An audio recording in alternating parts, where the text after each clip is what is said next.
Bueno chicos, buen día, buenas tardes. Disculpen que ayer no haya podido subir la clase, pero bueno, hubo algunos inconvenientes técnicos. Eh, Vamos a tomar la clase esta, que como les decía en las otras versiones de grabaciones que salieron mal o que no salieron, volvemos a reiterar cuál es el objetivo. Si ustedes le prestan atención al programa, nosotros hemos dedicado la unidad 1 a cuestiones de epistemología y en particular a hablar sobre los paradigmas. La clase de hoy va a ser, espero, un poco más breve que las anteriores, porque la cuestión de paradigmas ya la hemos estado analizando con cierta profundidad cuando vimos el texto de Klimovsky. Nosotros ahora vamos a trabajar con el texto de Sampieri. ¿Por qué la vamos a analizar más rápidamente? Bueno, fundamentalmente porque al haber hablado con mayor detalle, digamos, en las clases anteriores de esto, a lo mejor nosotros esperamos que el texto de Sampieri sea más comprensible. Por otra parte, también les mencionaba en los otros intentos fallidos que el texto de Sampieri es la sexta edición del texto de Sampieri, es decir, que es un libro bastante exitoso, y esta última versión, que es la sexta, tiene muchas bondades. Primero, la larga experiencia, digamos, del compilador, que es Sampieri, y bueno, imagínense que una publicación de esta naturaleza tiene un montón de colaboradores, y ha mejorado muchísimo, digamos, en relación a las versiones anteriores. El material está mucho más claro, la forma de redacción es mucho más clara, la disposición gráfica de los elementos didácticos para el aprendizaje también son mucho más claros, está lleno de esquemas, digamos, está lleno de paratextos que ayudan a comprender, está lleno de cuadros comparativos, todas esas cuestiones facilitan mucho la comprensión de los temas. Y este texto en particular no debería resultarles de mayor complejidad, habiendo tenido la introducción que dimos en la clase anterior con el texto de Klimovsky.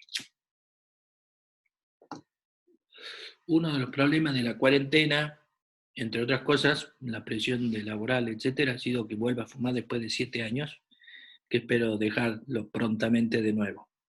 Bien, entonces, sí quisiera recordarles algo que le dije en la clase anterior, que hay que hacer algunas equivalencias. El tema de paradigma debe entenderse como unas formas de clasificación que hacen los epistemólogos, donde agrupan en su interior distintas líneas teóricas que tienen en común una serie de fundamentos básicos, que ahora lo vamos a repasar, pero ya hablamos de ellos en la clase anterior, con el texto de Klimovsky, pero al tratarse de clasificaciones, las clasificaciones no son siempre iguales. A medida que va corriendo el tiempo, digamos, dentro de la producción científica y en particular la producción metodológica, es decir, la gente que se dedica a escribir textos sobre metodología, van llegando a algunos acuerdos, digamos, en cuanto a las clasificaciones y a la forma de denominar esas clasificaciones. Pero bueno, en este caso se trata de dos libros que están publicados con mucha diferencia de tiempo. El de Klimovsky ya tiene varios años, el de Sampieri es una edición reciente, por eso también las diferencias de denominación. Y me refiero, por ejemplo, a que lo que Klimovsky habla para las ciencias sociales de 3 paradigmas, y le llama paradigmas, que son los que habíamos mencionado: el naturalista, el interpretativista, hermenéutico o comprensivista, y el de la escuela crítica. Bueno, Sampieri, primero que no va a hablar de paradigmas, es una cuestión importante para leer Sampieri. Él se va a referir a enfoques de investigación. En la práctica estamos hablando de lo mismo, ¿sí? La equivalencia que ustedes tienen que hacer para seguir los dos textos es que cuando Klimovsky habla de paradigma naturalista, o que también recibe el nombre positivista, en fin, Sampieri le va a llamar enfoque de investigación cuantitativo.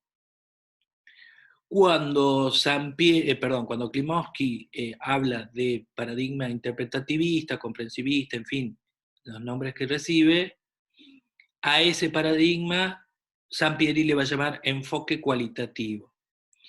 Y el tercer paradigma de Klimovsky, que es la escuela crítica, bueno, en realidad ahí Sampieri agrupa ese paradigma mayormente dentro de lo que es el enfoque cualitativo. Eh, Como toda discusión son opinables, digamos. Yo creo que yo les había comentado en la clase cuando hablé de escuela crítica, que la clasificación era un poco extraña, digamos, por qué separar, digamos, a los deudores de los escritos de Marx como un tercer paradigma. No sé si valía la pena. Y yo creo que Sampieri en eso coincide, bueno, no es que coincide conmigo, que me habló por teléfono Sampieri, y dice, ¿qué opinás? ¿Cómo clasificamos esto? En realidad yo coincido con Sampieri en que la clasificación que él propone es mejor, es más clara. Y aparece una tercera clasificación en el texto de Sampieri que ahora vamos a ver, que es el enfoque mixto. El enfoque mixto, adelantamos, como hemos dicho en alguna clase, y sobre todo cuando hablamos de triangulación en la materia de técnicas de investigación, y ahí va a estar bueno que refresquen algunas cosas. Les recomendaría que revisen el texto de variables de técnicas de investigación.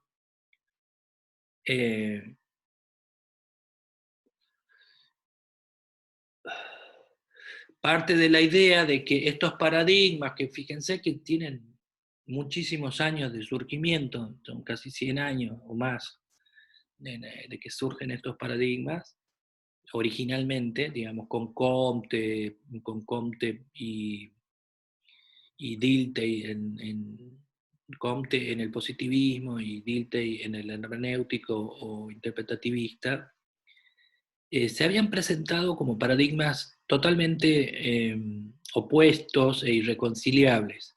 Ya han pasado más de 100 años de esto y digamos que por lo menos en los últimos 50, 60 años, esta aparente oposición irreconciliable se ha ido limando, digamos.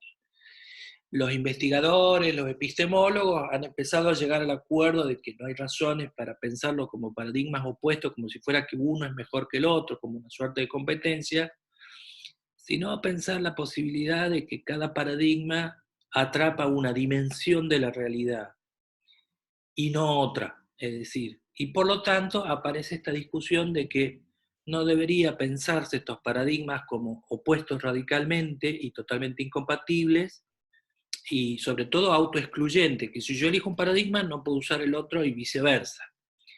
Las discusiones que se han venido dando en los últimos 50 años están revirtiendo eso. Primero discuten esa rivalidad, eh, de esa aparente irreconciliabilidad de los paradigmas, y está pensando en una línea opuesta, está pensando en la idea de que es posible pensar que estos paradigmas puedan complementarse.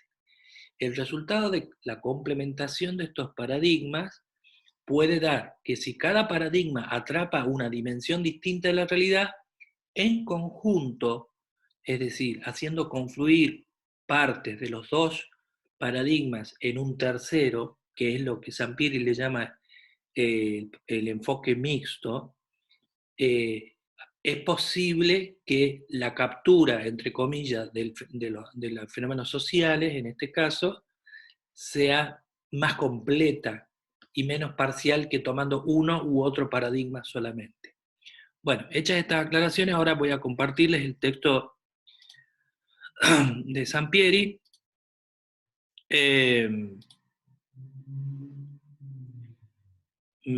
Acá yo voy a poner la pantalla un poco más, que se vea el texto completo, la página. Yo sé que me deben estar puteando porque no ven nada las letras, yo tampoco las estoy viendo porque encima estoy grabando esto en una MacBook. Pero quería que vean, después nos vamos a acercar, el diagrama completo que está en la primera parte del texto de Sampieri. El texto de Sampieri empieza acá, perdón. Acá. Parte 1, enfoques cuantitativo y cualitativo de la investigación científica. Sigue acá una pequeña explicación del contenido, de la organización, y inmediatamente después está este esquema que sintetiza la clasificación de los enfoques de investigación. Me interesaba mostrarla en conjunto porque acá se ve cuantitativo, que sería lo que Klimovsky le llama el naturalismo o naturalista, el cualitativo, que Klimovsky le llama interpretativista o comprensivista, etc. Y este tercer enfoque mixto que no lo contempla el texto de Klimovsky, que es lo que acabamos de leer recién. Bueno, entonces, esta sería la forma de clasificación que utiliza Sampieri, y también podríamos decir que es la forma de clasificación que está, digamos, cada vez mayormente, digamos, más investigadores y más epistemólogos la están aceptando. Va a seguir habiendo otras clasificaciones y otras denominaciones, pero, digamos, yo estimo que esta forma de clasificación es que con el correr del tiempo se va a ir imponiendo. Bueno, ahora sí vamos a aproximarnos un poco al texto para analizarlo con un poco más de detalle. Acá estamos en el paradigma cualitativo. Sampieri, espero que se vea bien ahí, si no, lo hacen un poquito más grande. Analiza estos tres rubros de este paradigma y lo va a analizar con los rubros anteriores. Con los otros enfoques de investigación. Entonces, el primero es características, proceso y bondad. Empecemos por características. El enfoque cuantitativo, digamos, tiene como característica que se trata de planteamientos acotados. ¿Qué quiere decir un planteamiento acotado? Quiere decir que son problemas de investigación bastante delimitados, bastante precisos, digamos, y ya vamos a ver por qué esto es importante compararlo después con el cualitativo, que hace un planteo inverso, digamos. Por ejemplo, ahora vamos a ver, digamos, dice, tiene como característica que mide fenómenos.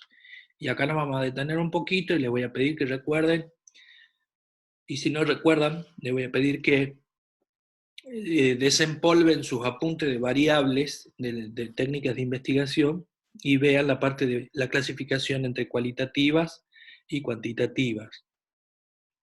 Si lo recuerdan o si desempolvan ese apunte, van a ver que esta característica de medir fenómenos es posible para las variables cuantitativas. Las variables cuantitativas son las que se pueden medir de una manera precisa y las que tienen por detrás un soporte de un sistema métrico en el sentido de medición.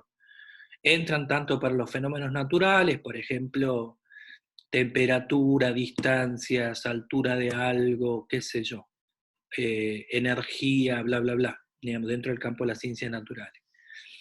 Pero también puede aplicarse, con algunas restricciones, para las ciencias humanas. Por ejemplo, nosotros podemos medir algo como la tasa de mortalidad de un país. ¿Por qué? Porque podemos contar la cantidad total de decesos de personas durante un año y y la podemos comparar con la cantidad de personas vivas en el país y eso nos va a dar un porcentaje. Ese porcentaje es lo que se va a llamar tasa de mortalidad.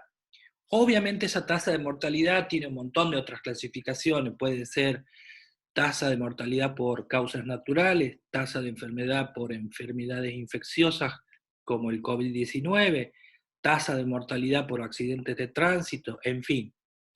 Lo interesante de esto es que pueden ser medidas porque son variables que pueden ser contadas. Yo puedo contar cuántas personas murieron por una causa o por la otra y eso me va a dar a mí una tasa de mortalidad X, por accidentes de tránsito, naturales, por enfermedades, en fin. Y acá viene lo que sigue, que está estrechamente realizado, que utiliza como herramienta de análisis, digamos, la estadística. Lo que acabo de decirles es un ejemplo de ello. Las tasas pueden ser calculadas en función de que hay herramientas estadísticas. Por ejemplo, si yo saco porcentajes donde contrasto, digamos, las personas vivas versus las muertas en un año, estoy aplicando métodos estadísticos, porque estoy sacando porcentajes en base a valores totales numéricos contables. Bueno, finalmente, la otra característica, de esta ya hablamos en parte en la clase anterior, pero vamos a repetir un poco, que lo que hacen es probar o intentar probar una hipótesis y una teoría. Esto es muy aplicable a las ciencias naturales, pero no es algo que se pueda hacer directamente dentro del campo de las ciencias sociales. La razón es muy sencilla. Las ciencias naturales tienen a su favor, digamos, que pueden hacer lo que se llama, trabajan en lo que se llama condiciones de laboratorio. Vamos a dar un ejemplo práctico. Hace un par de meses atrás, cuando ya la pandemia estaba anunciada y no se sabía mucho sobre el COVID-19, ¿qué es lo que se ha hecho? Se aisló el virus y se lo estudió en laboratorio. Y entonces empiezan a sacar teorías. Por ejemplo, ¿cuánto tiempo vive el virus en el contexto aéreo, en el aire? ¿Cuánto tiempo vive el virus en determinada superficie, en el plástico, en el metal, en el vidrio, en fin? ¿Cuánto tiempo dura el virus, digamos, hasta qué temperaturas resiste? Bueno, ustedes habrán visto un montón de cuadros porque la información de la prensa ha sido muy abundante en esto, y por lo tanto habrán escuchado hablar de todas estas cuestiones. Y bueno, hay un investigador que dice, el virus vive tanto tiempo en tales condiciones. Bueno, ahora esas son condiciones de laboratorio. Después otros investigadores han hecho otras pruebas tratando de ver si esa afirmación era cierta. Porque esto es una hipótesis. Está la teoría de que el virus soporta tales condiciones en tales superficies, ¿sí? Y parte de una hipótesis, bueno, de que un virus de estas características no puede soportar tales temperaturas. Bueno, eso hay que someterlo a prueba.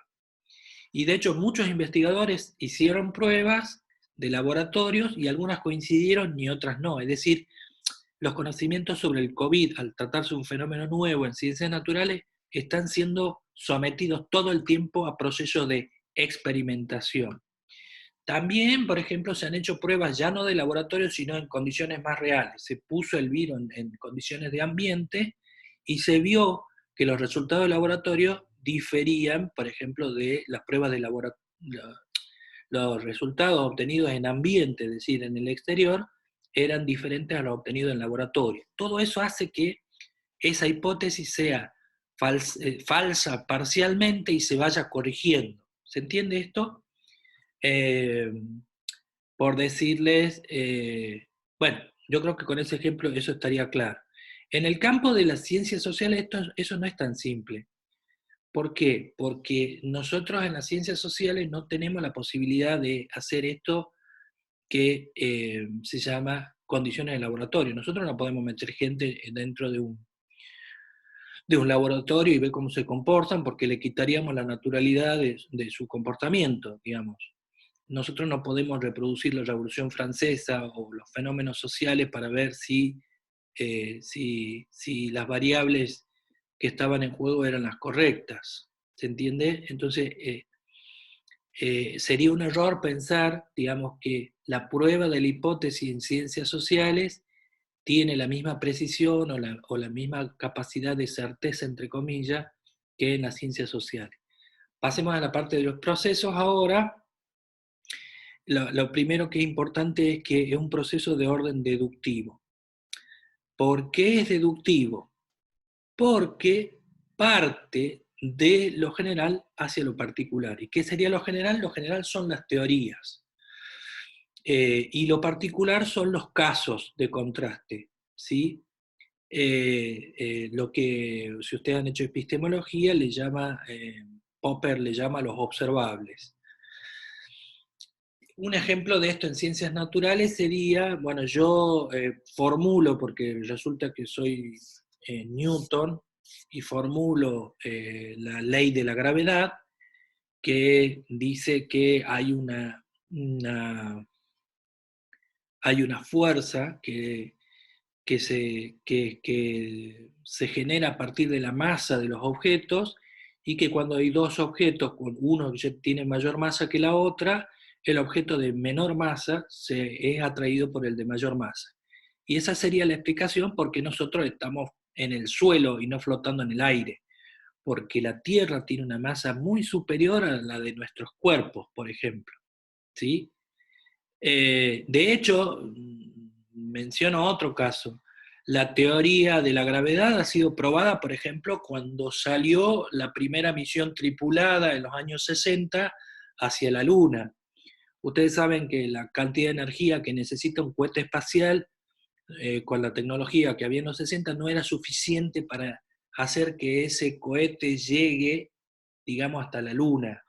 Entonces, ¿qué se usó? Se calculó hasta qué punto del trayecto entre la Tierra y la Luna el cohete como objeto que tiene su masa iba a ser, a medida que se alejaba de la Tierra iba a tener menor atracción de ese objeto. Y por el contrario, a medida que se acercaba a la Luna iba a ejercer una atracción. Es decir, que lo que se hizo fue, acá voy a mostrar los deditos acá, yo tengo la Luna acá y tengo la Tierra acá. En algún momento la fuerza de la Tierra empieza a ser menor y por lo tanto no lo atrae al objeto hacia la Tierra y por lo tanto el cohete necesita menos energía y al mismo tiempo la Luna que está acá empieza a ejercer fuerza sobre el cohete y le permite acercarse a la Luna con menor energía. Digamos, fíjense, digamos, cómo esas teorías han sido probadas. Si esas teorías hubieran sido falsas, no hubiera sido posible que, digamos, el cohete llegue a la Luna en los años 60 y después vuelva a la Tierra porque se usó el procedimiento inverso. El módulo espacial cuando salió de la Luna necesitó energía para despegarse de la fuerza de gravedad de la Luna y menos energía a medida que se iban acercando a la Tierra. Bueno, que eso era posible lo dedujeron los ingenieros de la NASA a partir de la teoría de la fuerza de la ley de la gravedad. ¿Se entiende? Bueno, otra cuestión es que este modelo es secuencial, es decir, sigue una secuencia determinada de pasos. Y la otra es que es, ya lo vamos a ver con un poco más de detalle en otro cuadro, la otra es que es probatorio, digamos, todas las afirmaciones que se producen, digamos, tienen que tener esta evidencia que las ponga a prueba, digamos. La otra cuestión es que analiza lo que acá Sampieri le llama la realidad objetiva, trata con elementos físicos, puramente, lo que se llama puramente empíricos. No trata sobre cuestiones, objetos, no sé, supranaturales como los ángeles o los dioses, en fin, ni siquiera trabaja con algo que nosotros le llamamos la psique o el alma, porque eso no es perceptible según este paradigma de manera objetiva. Bien, y finalmente tenemos acá, vamos a ver si lo podemos mostrar mejor, las bondades, se pueden generalizar los resultados. Y bueno, fíjense que sí, porque este ejemplo que acabo de darles del cohete a la Luna para las ciencias naturales muestra que, imagínense que Newton jamás en su vida pudo haber imaginado de que el hombre haga ese viaje a la Luna y vuelva, pero la posibilidad de que esa ley haya sido correcta es la que permitió generalizar los resultados. Fíjense que la ley de Newton, digamos, no se aplica solo a la manzana que supuestamente cayó y donde a él se le ocurrió la idea de la ley de la gravedad, sino también a una serie de fenómenos de la realidad física sumamente variados. La otra es que el control de los fenómenos de los que ya hablamos, porque bueno, estábamos hablando de esto de las condiciones de laboratorio, la precisión, digamos, que tiene que ver con las características de las variables que son variables medibles, y la réplica. La réplica tiene que ver con esto, de que no basta que alguien en un laboratorio le salga bien un experimento y diga, esto es así porque a mí me salió bien. Tiene que poder transmitir eso a otros investigadores, como lo hizo, para que otros investigadores repitan el experimento, digamos, y vean si eso es así o no. Un ejemplo de lo que vimos es del COVID. Digamos, cuando se dieron las primeras características del coronavirus, se hicieron en laboratorio. Ahora, muchas de esas resultaron coincidentes, pero cuando pasaron a condiciones ambientales, digamos, fueron otros los resultados. Bueno, la predicción es otra de las características del paradigma cuantitativo, que de nuevo tiene mucho más éxito dentro de las ciencias naturales y de la física, por ejemplo, que en el campo de las ciencias sociales. ¿Qué es una predicción? Bueno, una predicción, de nuevo, con nuestro ejemplo del cohete a la Luna, es que si la teoría es cierta, podría hacerse tal cosa.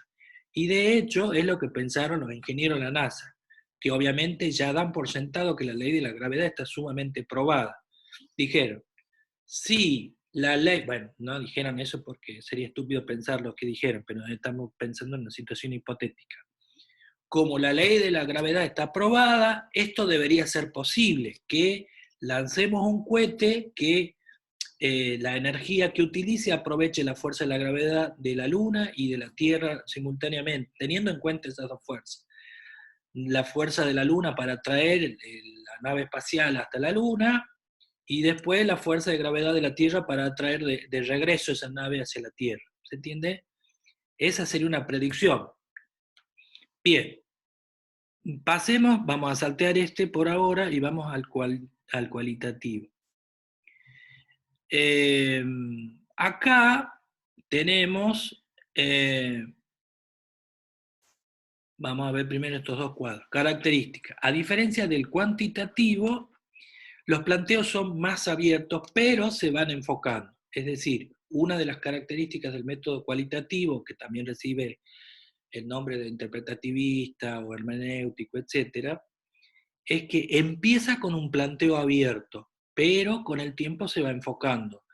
Esto suele llamarse en etnografía, dentro del campo de la etnografía, que es una de las disciplinas que se desprende de este paradigma o de este enfoque, en un término que se llama holístico. Son procesos de investigación donde importan el contexto, digamos, no solamente el problema, sino se entiende que para entender un problema en particular hay que atender a todas las condiciones contextuales.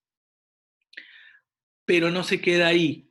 La comprensión de las condiciones contextuales le va a servir para ir acotando en el proceso de investigación y con el tiempo a enfocarse en problemas más acotados. La otra característica es que se conduce básicamente en ambientes naturales, en contraposición al otro modelo que habíamos dicho que trabaja en condiciones de laboratorio.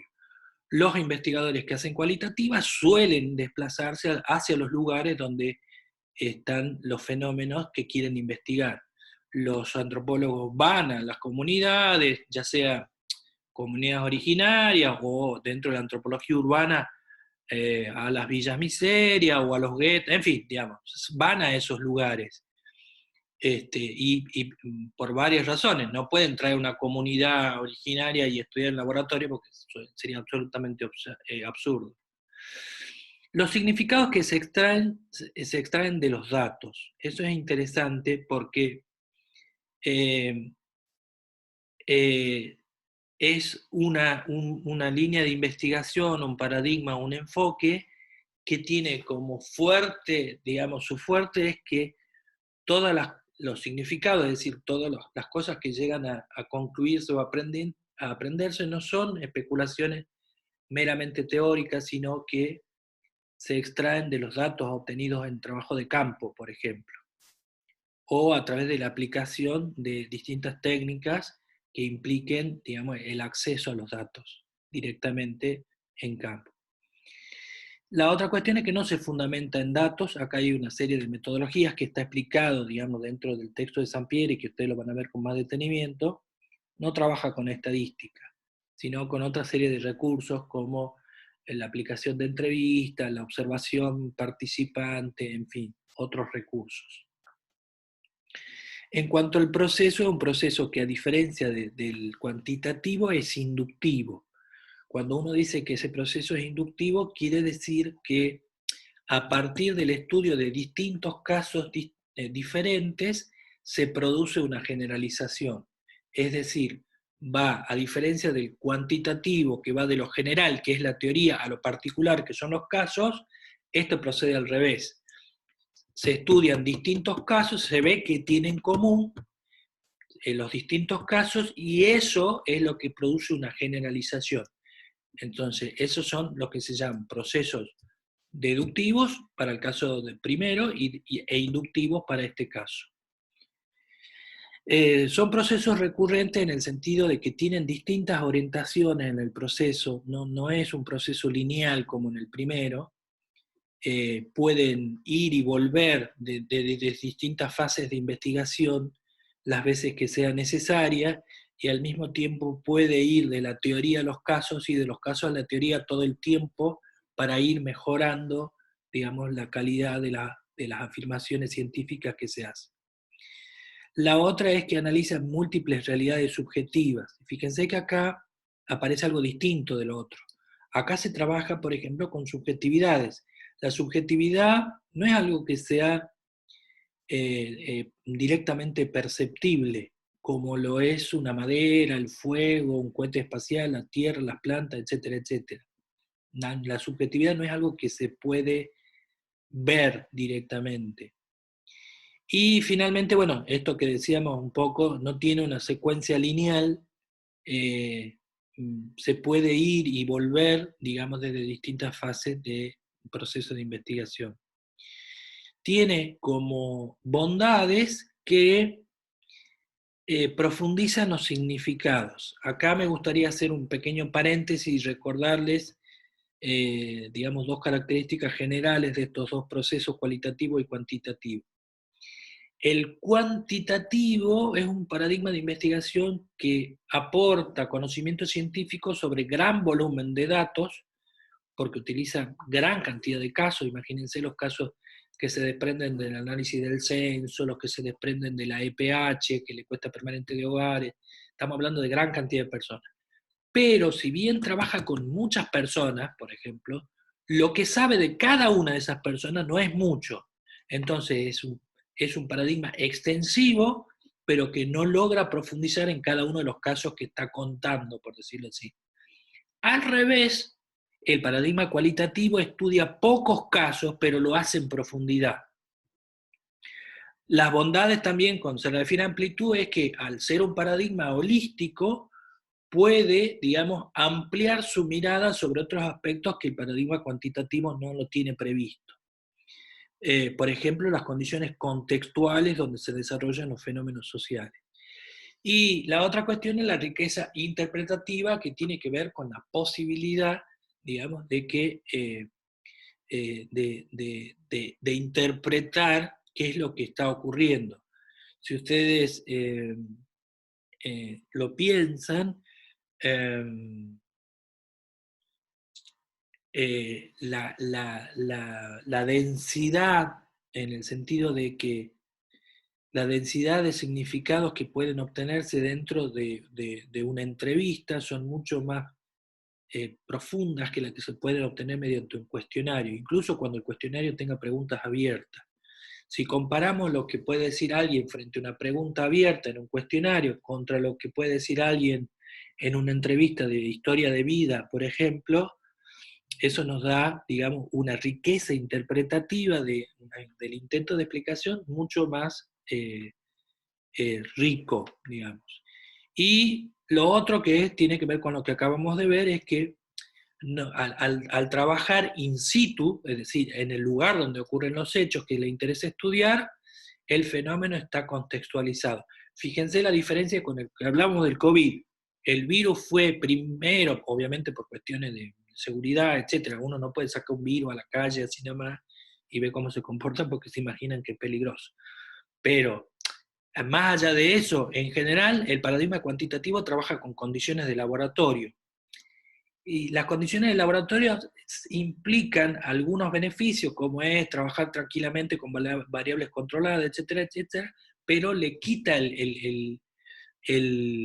la capacidad de contextualizar cómo se comportaría eso en condiciones naturales.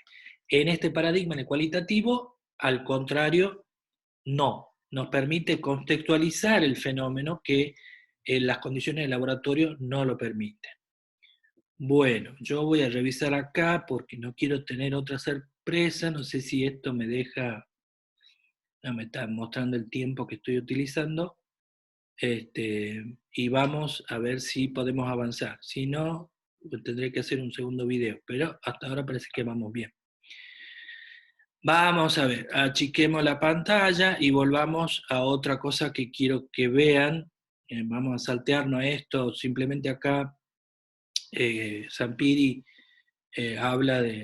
trata de responder estas dos preguntas de las que hemos estado hablando, que son los enfoques, que es una investigación, y ahora empieza a hablar del enfoque cuantitativo. Eso se lo dejo para que lo vean ustedes solamente. No. En este caso vamos a pasar directamente a este diagrama, que lo vamos a agrandar para que se vea con mayor claridad.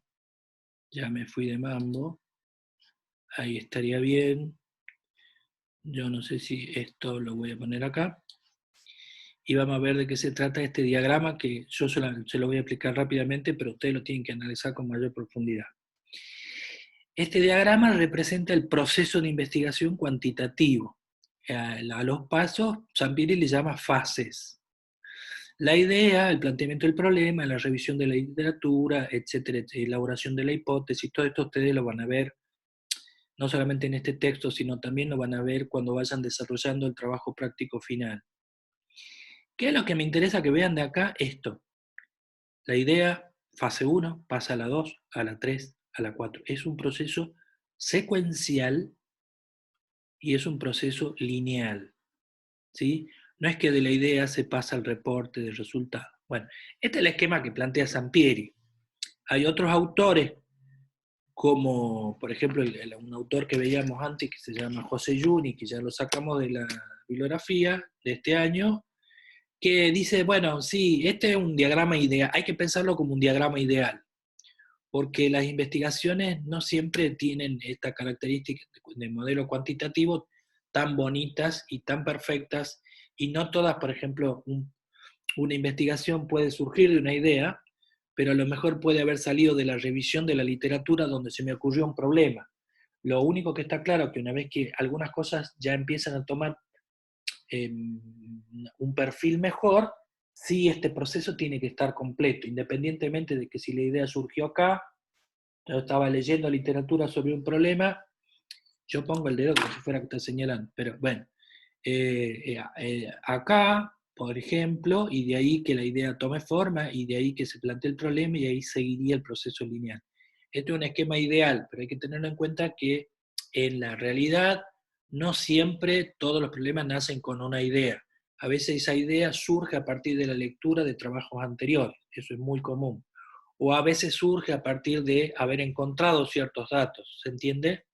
Pero una vez que le hayamos encontrado la punta del ovillo, sí este proceso se tiene que dar completo y tomar estas características, por lo menos dentro de este paradigma.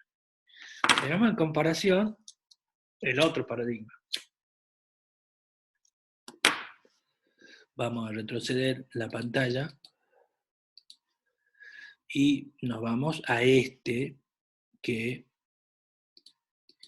es el esquema del mismo proceso, pero del enfoque cualitativo. Fíjense, las fases están, diríamos que son muy similares, no exactamente iguales, porque hay algunas cosas que cambian, y yo les voy a poner la tarea que ustedes lo comparen a los esquemas. Pero tiene una gran diferencia que es lo que estábamos viendo, fíjense, hay una secuencia, fíjense, que va de la 1 a la 2, etcétera, etcétera, ideal teóricamente, pero fíjense que estas flechas representan que hay un ida y vuelta. Yo recolecto datos, los analizo, a lo mejor me pueden faltar y puedo volver a necesitar recolectar más datos. Yo defino una muestra, por ejemplo, recolecto datos y a lo mejor en algún momento me di cuenta que no son suficientes y tengo que cambiar esa muestra. Quiere decir que el proceso es un poco más complejo y es menos lineal. Hay una ida y vuelta en las fases que no existe en el otro modelo. ¿Se entiende? Yo los pondría entonces como trabajito para la casa que comparen los dos modelos.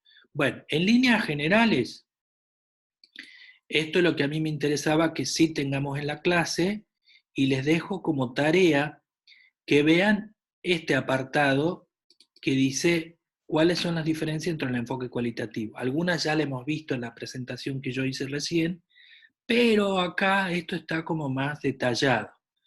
Por ejemplo, dice, clasifica en un cuadro las dimensiones, o sea, las definiciones, el enfoque cuantitativo y el cualitativo. Y acá, por ejemplo, aparece un detalle que no está en los otros. ¿Cuáles son las líneas de, digamos, de esos enfoques? El positivismo, el neopositivismo y el pospositivismo, todos pertenecen a este. El enfoque cualitativo, la fenomenología, el constructivismo, el naturalismo y el interpretativismo pertenecen. Es decir, en este cuadro ustedes van a encontrar con mucho más desarrollo las cuestiones que yo acabo de hablar y mucho más segmentadas, cuáles son los puntos de partida, el tipo de realidades que va a estudiar. Vamos a la otra página a ver si me deja. Ya me pasé. Bueno, la naturaleza de la realidad, fíjense que hemos estado hablando de eso, qué valor toma este término, la objetividad, las metas de investigación, la lógica, esto también hablamos, las relaciones entre ciencia física y naturales, fíjense. Bueno, acá está mucho más desarrollado lo que yo di a nivel introductorio hace un ratito cuando presenté el esquema general. Entonces yo le dejo a ustedes para que a esto lo vean con más detalle. ¿Sí? Acá hay, por otra parte, esta otra tabla que sí está buena, que habla de los procesos de investigación comparados. Esto lo que está mostrando es esos dos esquemitas que yo les mostré recién, los está volviendo a mostrar, pero lo está haciendo de manera comparada, poniendo uno con el otro. ¿Ven? ¿Sí? Bueno, yo les dejaría como tarea que ustedes se pongan a verlo. Yo, cualquier cosa, ya saben que pueden, eh, digamos, pueden consultarlo conmigo, digamos, a través de la página, a través de las consultas, en fin, de los recursos que los que cuentan. Y voy a esta pregunta que dice acá, ¿cuál de los dos enfoques es mejor? Bueno, esta pregunta aclara y vuelve a la discusión que yo le decía, ¿ven? De que habla de la rivalidad esta que yo les había mencionado y de cómo esta mirada se va cambiando a lo largo del tiempo, digamos, en dejar de hablar de rivalidades irreconciliables para dar surgimiento a esto. Perdón, que voy a achicar la pantalla para que se entienda. Esto es lo que da origen, ese debate que está explicado antes, a lo que Sampieri le llama cualitativas o mixtas. Fíjense que le dice cualitativas y mixtas y no cuantitativas, porque se trata de enfoques mayormente cuantitativos que incorporan herramientas del paradigma cuantitativo. Bueno, esto es algo, una mirada, un enfoque que se está utilizando cada vez más, digamos, por lo menos en el área de las ciencias sociales, y parte de la idea esta que yo les había dicho, ¿no? Acá hay una explicación con mayor detalle, digamos, de cómo se procede, digamos, con este paradigma, que es mucho más dinámico, es mucho más práctico y es menos organizado que los dos anteriores. Por eso también es más difícil de aplicar, ¿sí? Acá fíjense que habla de motores de ideas para investigar, habla de la vaguedad de las ideas, digamos, que después se van a ir perfilando, y me estoy saltando esto, por ejemplo, acá esto sí me parece interesante, que son, digamos, algunos ejemplos y recomendaciones, digamos, para desarrollar y comenzar temas de investigación, independientemente de cuáles sean los enfoques de investigación. ¿Sí? Bueno, yo diría que con esto tienen las herramientas para tomar el texto por sus propias manos y analizarlos con mayor detalle y tranquilidad. La idea de la clase era darles herramientas para leer este texto que considero que es bastante sencillo, pero sin embargo, les repito, cualquier duda que tenga, la pueden plantear oportunamente. Bueno, con esto daríamos fin a la clase de hoy y terminaríamos, porque ustedes van a tener otros textos, digamos, que van a ser como guías de lectura sobre los otros textos que faltan, pero digamos en líneas generales con esto queda más o menos completo la unidad 1. Va a quedar para ustedes completarlo con la bibliografía complementaria que tienen, que es el texto de Arias Valencia, que habla de triangulación, que es básicamente la discusión, lo que Valencia le llama triangulación, es básicamente esta discusión sobre la posibilidad de la complementariedad de los paradigmas, ¿sí? Cualitativo y cuantitativo según Sampieri. Bueno chicos, espero que esta clase les salga, ahora la voy a detener y voy a rogar a todos los dioses que se me ocurra para que esta vuelta salga bien. Se me lo siguen cuidando y eso es todo por ahora. Hasta la próxima clase.